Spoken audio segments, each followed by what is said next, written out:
Hey everyone, welcome to this video where I stay up late and explain to you all the modifiers in Blender.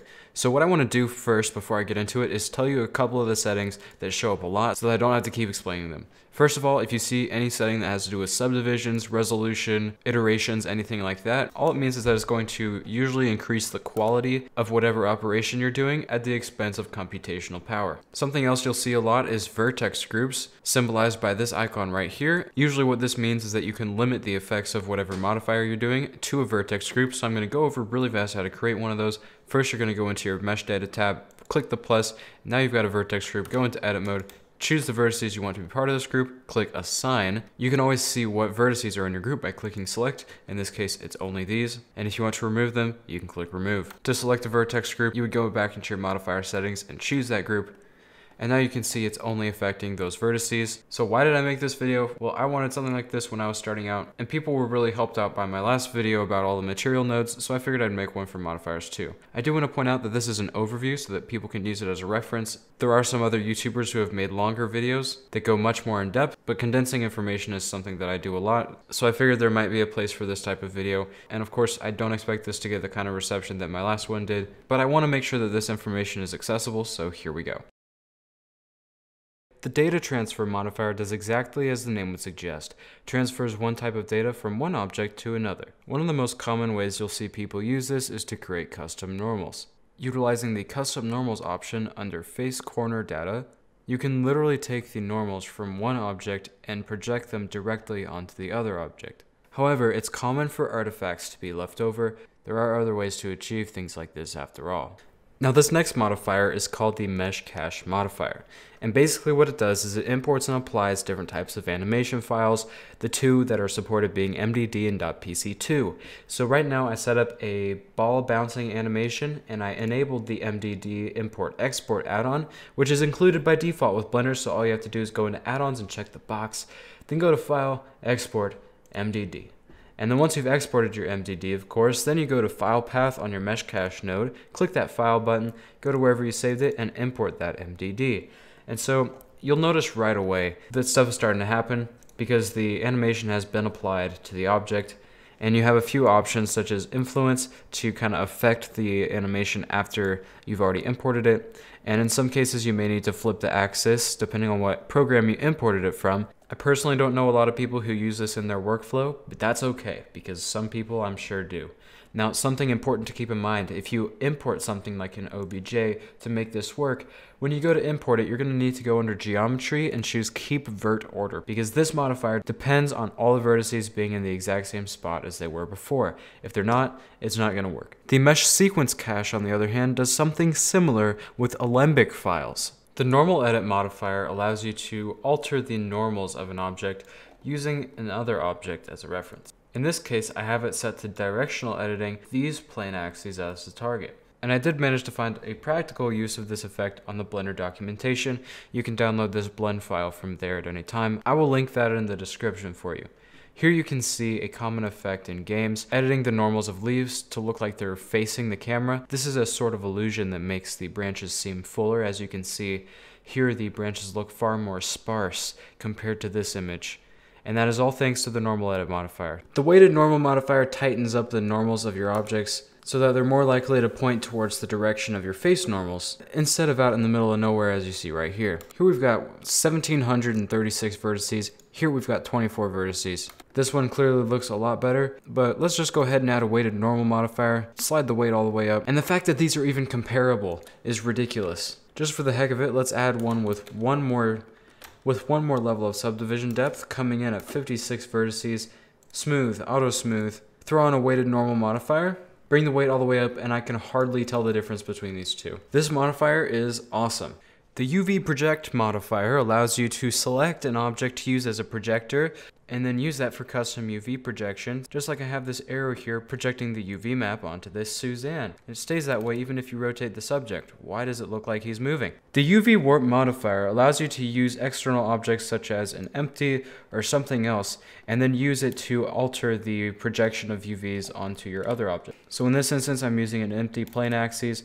You can rotate, scale, move. all the typical things. It's actually possible to accomplish this with the object output of the texture coordinate, but this one has a few other options with it. These next three are all about weight painting.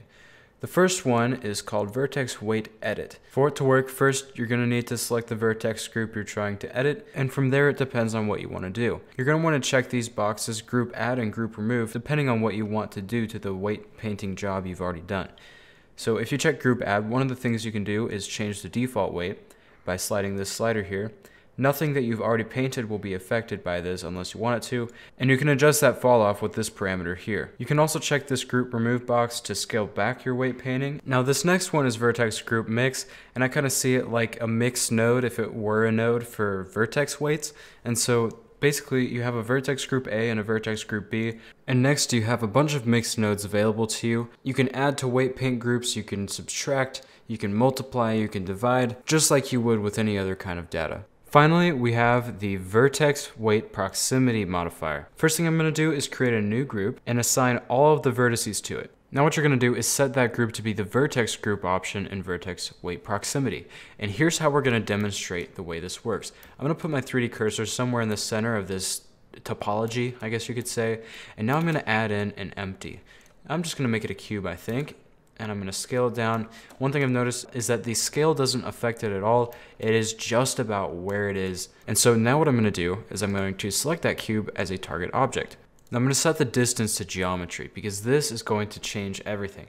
Now as I go into weight paint mode, you can see what's happening. It's changing the vertex group based on where this empty is. And you can adjust this fall off with the lowest and highest values here. Keep in mind that blue is 0 and red is 1. You can also adjust the fall off type with this parameter here. So I'm gonna put this right before the wireframe modifier. Now let's go back into object mode to see what we're working with. As you can see, it's a pretty dense wireframe. And we're gonna go for like a cool fade effect that you might see in like a hologram or something. So if you select this vertex group, you'll see that something starts to happen. But then you're going to click this invert button. Now tell me that isn't the best fade effect you've ever seen. Like I realize this may not be realistic for something like a game, but if you're going for full geometry, man, this is the best. Starting us off with the generate modifiers is the array modifier. Now this is one that you probably know about already. Basically you've got a count slider which, when increased, creates new instances of your mesh based on an offset. Now there's actually 3 different types of offsets here. We've got relative offset, which offsets based on the size of your original object. We've got constant offset, which is based on the actual coordinates. And my personal favorite, object offset, where you can use something like an empty to rotate, scale, or remove the array on its own. That's something that I use all the time, and I'm sure you'll find it useful. Now there's a couple other settings in here that I want to talk about, but we're going to have to get to them later when we get to these other modifiers. Next up, we've got the bevel modifier. Now this one does exactly what you might expect it to do, creates a bevel on all of the edges of your model. Now if you want to, you can actually choose to only bevel vertices, and there's a few other options that we're going to go over, namely the offset. When you adjust the offset, you can actually adjust how much of an effect you've got here. Segments adjust the resolution of your bevel. This is a huge one for beginners. Next up, we have the Boolean modifier, and this is probably one of the most important modifiers that you need to know about, especially as a beginner. So for a Boolean modifier, we need 2 objects. Now, this is kind of similar to Pathfinder if you're used to Illustrator or something like that. We have the operations difference, union, and intersect. So I'm going to explain each of them to you very briefly. First, you're going to need to select an object. In this case, I will be selecting this cube. And in the case of difference, what's going to happen here, pardon me while I go into viewport display and choose display as bounds so that we can actually see what's going on. You can see that what difference does is uses this object to cut out of it. Now you can use any object here. It doesn't have to be a cube. It's an essential modeling feature that you're going to need to get used to. Next up, we have the intersect function. Now this is probably the one that I use the least, but in this case, it uses the object to cut out everything except what intersects with it. And then finally, in the case of union, it will combine them all and make them hollow in the center. Just make sure that both of them are closed meshes for this to work properly. Next up, we have the build modifier. Now this one is a bit more special case. When you add the build modifier, what's going to happen is you're going to notice that things start disappearing. If you scrub down the timeline, you'll notice that it is being built face by face. And that's kind of a cool effect. I'm sure someone will come up with something really cool with this. I personally have never really used it though. Now this next one I can say I've used a lot. Here you can see this object has 31,000 faces. However, when you bring this slider down, What it essentially does is takes all those faces and then just collapses them into this giant mess. It tries to keep the shape the best it can, and usually does a pretty good job. There's a few different things you can do to help it, I guess. Namely the symmetry tool, which does its best to keep all the faces the same on either side. This probably isn't the best retopology workflow, but I've used it a lot for artistic purposes actually. Namely, the low poly style can be helped a lot. The edge split modifier splits edges from other edges, either based on an angle or whatever you've marked sharp. Once applied, you can see that these faces are all separate from each other. There's of course the rip region tool, which I use probably a lot more than this, but I'm sure that someone else has come up with a better use for it. The mask modifier literally just hides your objects. Now you can do that based on a Vertex Group or an Armature. Now don't get me wrong, I'm sure that there's a good use for this, but as of yet I've never really had to use it. I've never really found a reason to. So let me know in the comments and that will probably help someone else. Next up, we've got the mirror modifier. Now let me get this clear right off the bat. The mirror modifier is your best friend. It will mirror one side of your mesh to the other side so that you don't have to worry about symmetry. You can just edit one side and it will automatically edit the other side as well. It goes pretty deep actually, to the point where you could add a mirror modifier, check all the other axes, work on one side, and then use symmetry on all other sides at the same time. The multi-resolution modifier, I've always kind of seen it as a subdivision surface modifier on steroids. You've got so many options here, and I've heard this was very popular back before dynamic topology, because as you can imagine, when you're sculpting with not very much geometry, it doesn't look very good. But since the introduction of dynamic topology, which was like a long time ago, the farther you zoom in, the more geometry it creates right at that spot. So while it's definitely not even topology, at least there's less of it. And do keep in mind that you're going to need to do some retopology for this to look good. Sorry, I had to say it. Okay, let's move on. The Remesh modifiers offers a few different ways for you to change the topology of your models. Here we have the sharp option, here we have the smooth option, and here we have the blocks option, which has sort of a voxel look, even though they're technically not voxels. People have sent me some extremely cool abstract art made from this modifier, so if that's the kind of thing you're into, go check it out. The screw modifier takes an object, usually I like to use a 2D object such as a circle, and then it coils it around based on the angle, the screw value, the iterations, and a couple of other things. So basically, use this for springs or anything else that resembles this shape. It's probably going to be the most efficient way for you to do so. The skin modifier generates a sort of chassis around all the edges of your model. I really like to use this one with just one vertex or one edge. As you can see, I just merged a cube together with Alt-M, and as I control click, I can kind of create my own edges here, and if I put a skin modifier on it, it will create geometry around it. And the cool thing is, if I select a vertex and then press Control A, I can scale this thing in and out. This is probably the easiest way you will ever create a low poly tree, or any tree for that matter, if you go ahead and slap some other modifiers on there. Just control and click, control and click, control and click. It's super easy, barely an inconvenience, and let's go ahead and move on. The Solidify modifier. This one is an easy B or A tier. Now I'm gonna go ahead and show you what it does with a two-dimensional object, but it works with pretty much any objects. So if you add a Solidify modifier onto this, basically what it does is it adds thickness.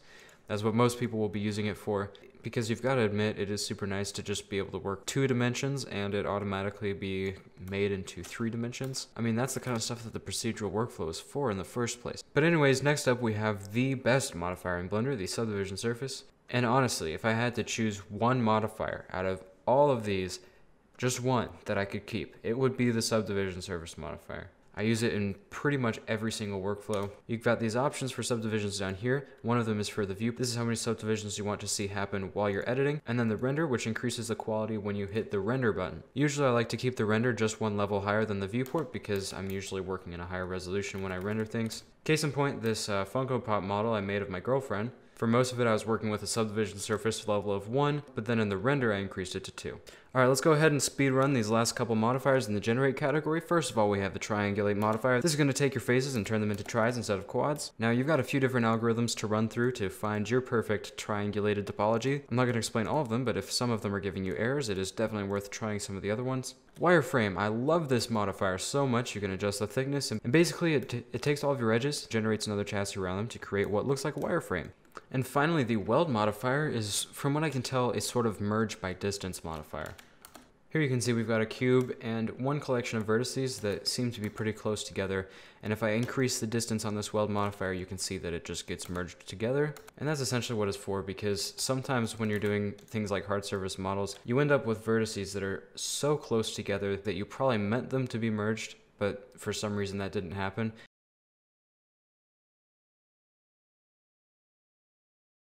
Starting us off in the deform modifiers is the armature modifier. I usually don't go about adding this modifier straight from the modifier menu, because essentially what it does is it helps you add a rig to your models so you can animate it. Now, if you've ever looked at a tutorial on this topic, you know that usually you make the rig first and then parent your object to it. So I'm going to go ahead and do that. I'm just going to add a quick rig here. I'm going to select the object and then the bone structure, press Ctrl P, and click Armature Deform with automatic weights. Now if we look in the cubes modifiers, we can see that an armature modifier has automatically been added, except the difference is now we have automatic weight painting. And now if you select the rig and go into pose mode, you can rotate and position your, I guess, character in really any way you want. So that's the armature modifier. Let's move on.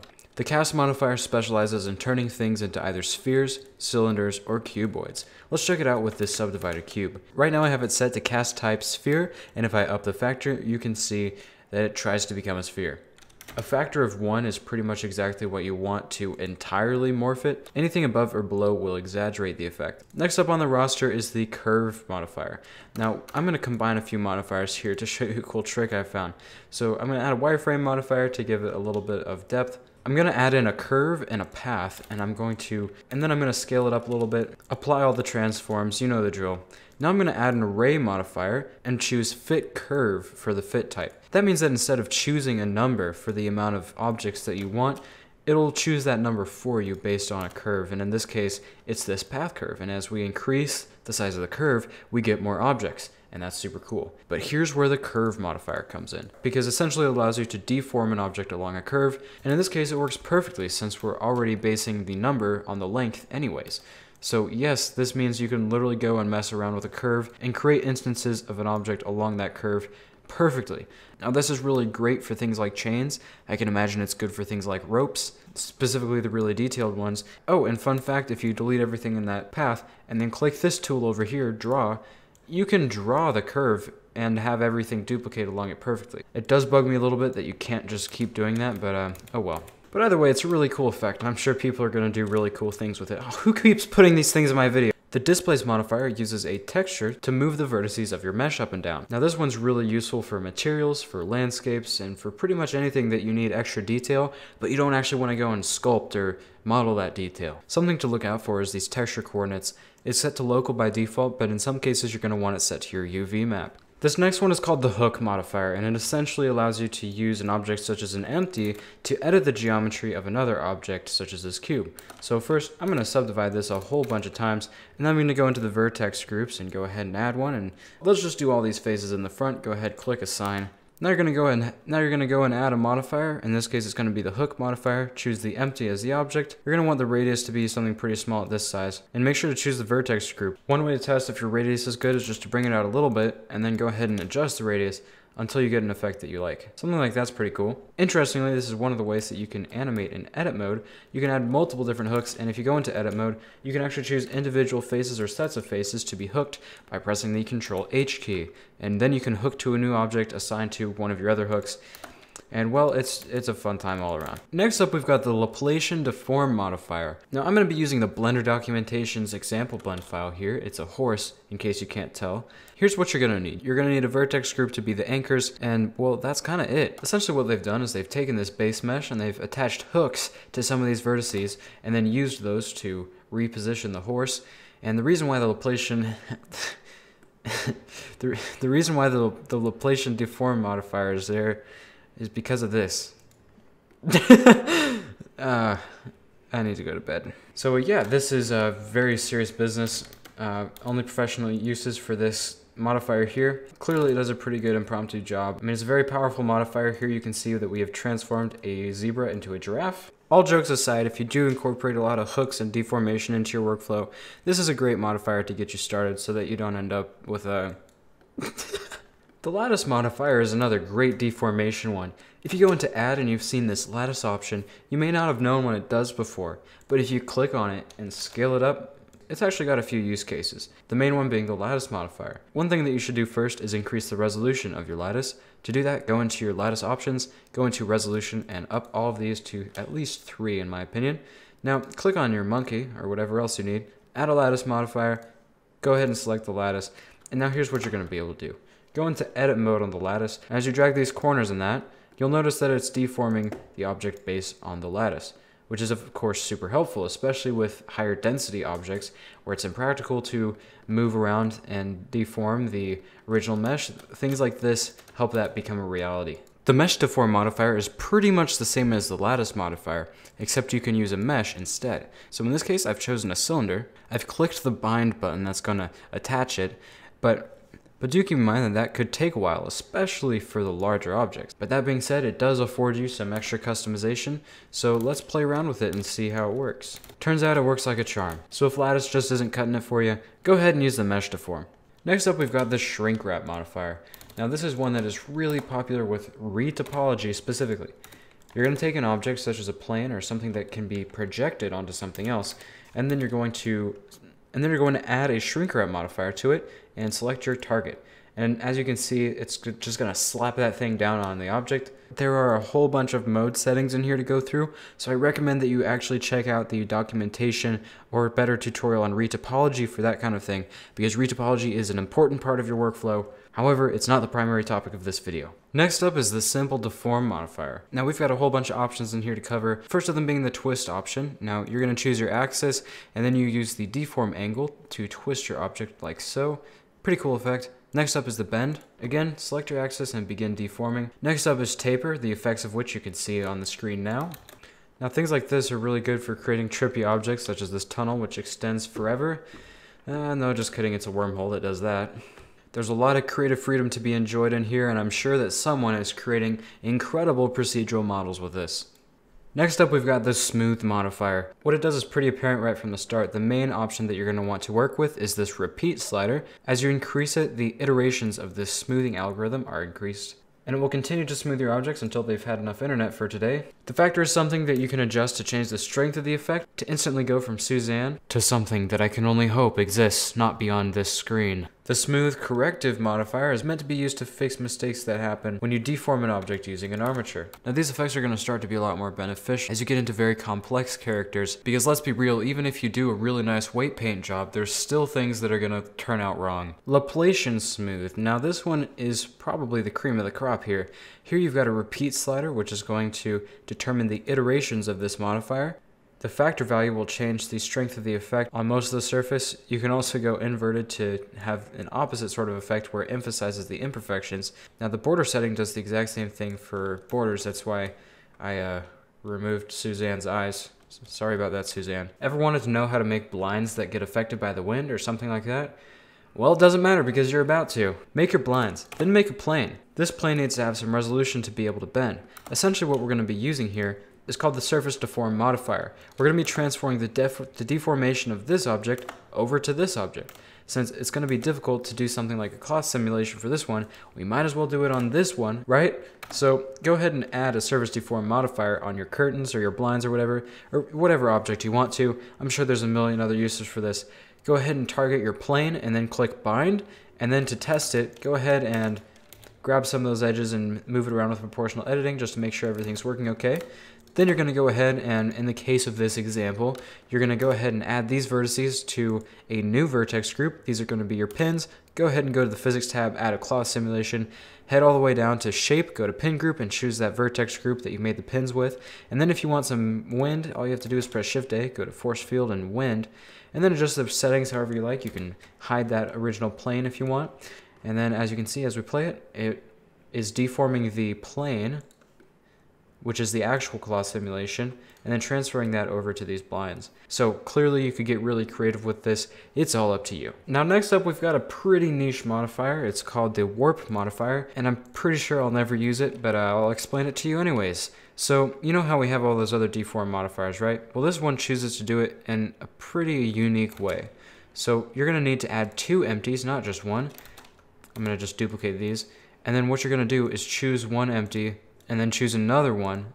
And what it's going to do is, based on the strength and radius and fall off, it's going to create a sort of proportional editing based on both the starting point and the ending point. It's actually very interesting, and one thing that you can do if you go down to curve for the fall off type is you can create a unique customized fall off type. As I said, it's very interesting. It reminds me of some of those animations I've seen where they have a character walking around that's actually interacting with its environment and creating displacement and all that. That being said, we do have a lot of those kinds of modifiers already. Is this one redundant? No, because it adds a new layer of complexity to it. I just don't think that I'll be using it that much, and a lot of you beginner users might not either. The wave modifier, you've seen it, you've heard of it.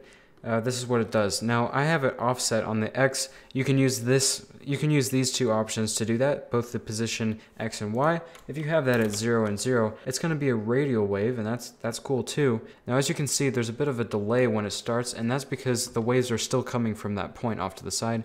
So to help with that, you're going to decrease the offset a little bit, and that way it should get going right from the get-go. Cloth simulations are a great way to add some atmosphere to your scene, and while this is mostly a physics type of thing and not a modifier type of thing, you can add them via modifiers, so that means we go over them. First I'll add in a plane, and I'm going to scale it to about the right size, and rotate it so that it's basically in line. Now I'm going to subdivide it a bunch of times to give it the topology it needs to deform. Next we need to create the pin groups, so I'm going to select these edges on the side, and add them to a vertex group. And now when we add the cloth modifier, we can go into the physics tab, down to shape, and choose that group as the pin group. Now if you reset the timeline, you'll notice that when we play the animation, it actually starts to work. All the settings for this are going to be in the physics tab, and as you can tell, there are way too many in here to even discuss in a video twice the length as this. But some of them that you're going to want to take care of are the stiffness and physical properties settings. If you reduce the tensions and bending, for example, you'll get more of a dip in the center, as there's going to be less stiffness in this whole object. One thing I like to do with things like this is cut out part of the fabric, especially for a stylized look. I think it looks really good. The way I do that is with the knife tool with K, and then I cut out a line and press X and delete the faces. And once you've got something that you like, you can of course let the cloth simulation run and maybe add more objects in there and make it and just have fun with it. Or if you find a keyframe that you actually really like and you just want to leave it there, you can always just apply the cloth simulator and there it will stay. But that actually leads us perfectly into our next modifier, which is the collision modifier. I'm going to go ahead and add in a sphere and shade it smooth just because, and then I'm going to add a collision modifier on here. Of course, all these things can be added within the physics tab, and that's maybe even recommended. So if that's the way you want to do it, go ahead. But as you can see, the collision modifier allows objects to collide with each other. The nature of the cloth simulation means it already has object collision enabled, but for objects that are not part of the simulation already, you're going to need to add a collision modifier to them. Next up is the dynamic paint modifier.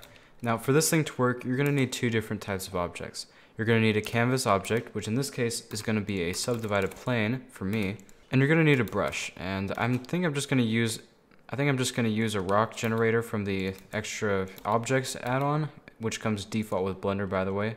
And then on the canvas, I'm going to add a dynamic paint modifier, or you can add it from the physics tab. And then go back to the physics tab and change the type to canvas and click add canvas. Now do the same thing for your brush object, except change the type to brush and click add brush. Now you're going to change the type of the surface. Now there's a few different types here. You could make this be a paintbrush. Some of my favorite types are waves, so that if you play the animation, you can see that waves start to happen.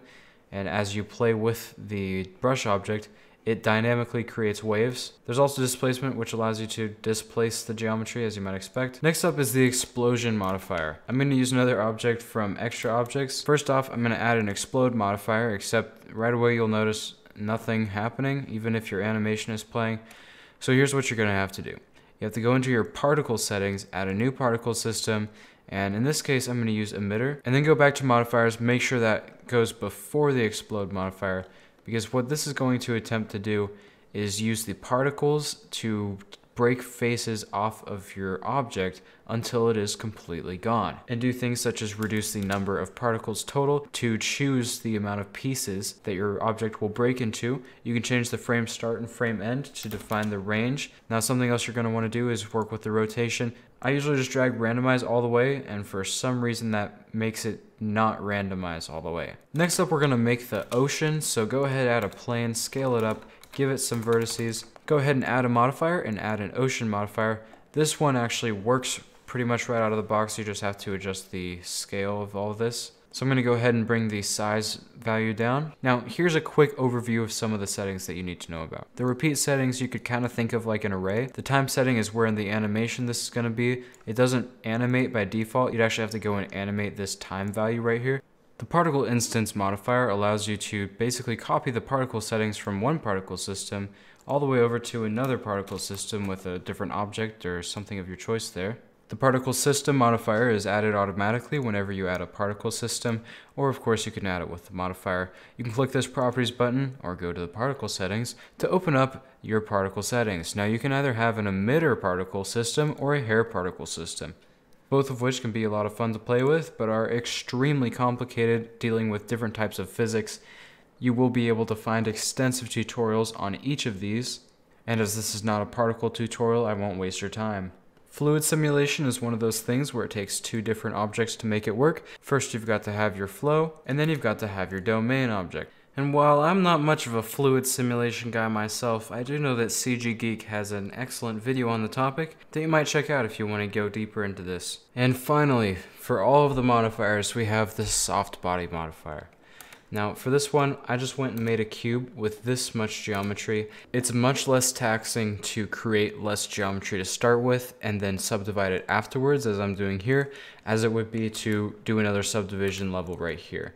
That would be insane. So as always, the settings for soft bodies are in the physics tab. Something that you're going to want to uncheck is goal, because that's going to cause it to stay in one spot. You can mess with stiffness settings, aerodynamics, self-collision. There is a lot of good stuff in here. As we play it, you can see that it bounces beautifully. In fact, this is how you make Jello Tetris. Have you ever seen that video? Here, I'll do it real fast. I'll add another one. This is how you make Jello Tetris. Now just add a whole bunch more of them and a really powerful PC, and you'll be working with something pretty fast. So, thank you so much for watching. This has been how to make Jello Tetris, how to turn a zebra into a giraffe, and how to not lose your mind while making Blender tutorials at 2 AM.